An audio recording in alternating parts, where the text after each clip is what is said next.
Hello, twongeye kubaha ikaze kuri channel yacu. Tubashimiye kandi uburyo mukomeje kutwereka ko mudukurikira kandi ko mudushyigikiye. Niba nawe utarakora subscribe, uyikore ujye ubona ibiganiro bitandukanye tubagezaho. Iki ni cya kiganiro tujya turebera hamwe amazina yo muri Bibiliya ndetse n'ubusobanuro bwayo. Uyu munsi tugiye kureba izina Paul cyangwa se Pawulo. Pawulo ni izina rifite inkomoko mu Kilatini risobanura umuntu woroheje cyangwa muto. Muri Bibiliya mu Isezerano Rishya, izina Pawulo riboneka mu gitabo cy'Ibyakozwe n'Intumwa, aho yitwaga Sawuli, akaba yaragiriraga nabi kandi akarenganya abakristo, ariko nyuma nawe yaje guhinduka aba umwigishwa wa Yesu.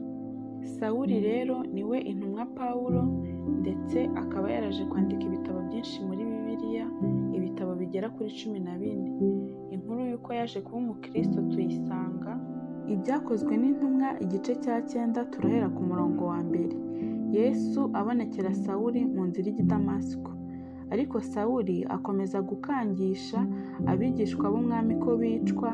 Ajya ku mutambyi mukuru, amusaba inzandiko zo guha amasinagogi y'i Damasiko, kugira ngo nabona abantu b'inzira ya Yesu, abagabo cyangwa abagore, ababohe abajyane i Yerusalemu. Akigenda yenda gusohora i Damasiko, umucyo uramutungura uvuye mu ijuru, uramugota, agwa hasi, yumva ijwi rimubaza riti, Sawuli, Sawuli, undenganiriza iki? Aramubaza ati, urinde mwami? Nawe ati, ndi Yesu uwo urenganya, ariko haguruka ujye mu mudugudu, uzabwirwa ibyo ukwiriye gukora. Abagabo bajyanye nawe bahagarara badakoma, kuko bumvise iryo jwi batagize umuntu babona. Sawuli arabyuka, arambuye amaso ntiyagira icyo areba.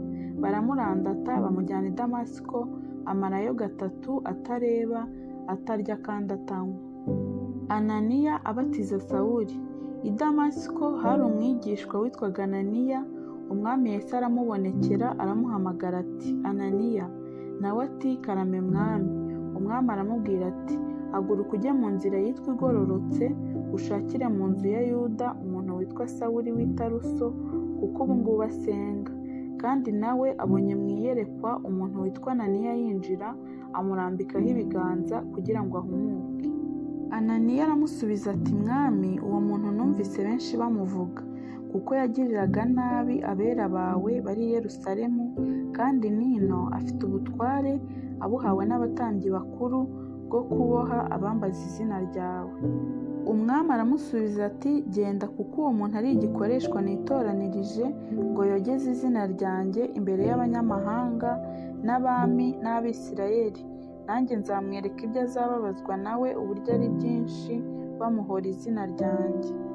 Ananiya aragenda yinjira mu nzu, amurambikaho ibiganza, aramubwira ati, Sawuli mwene data, umwami Yesu wakubonekereye mu nzira waturutsemo, arantumye ngo uhumuke, wuzuzwe umwuka wera.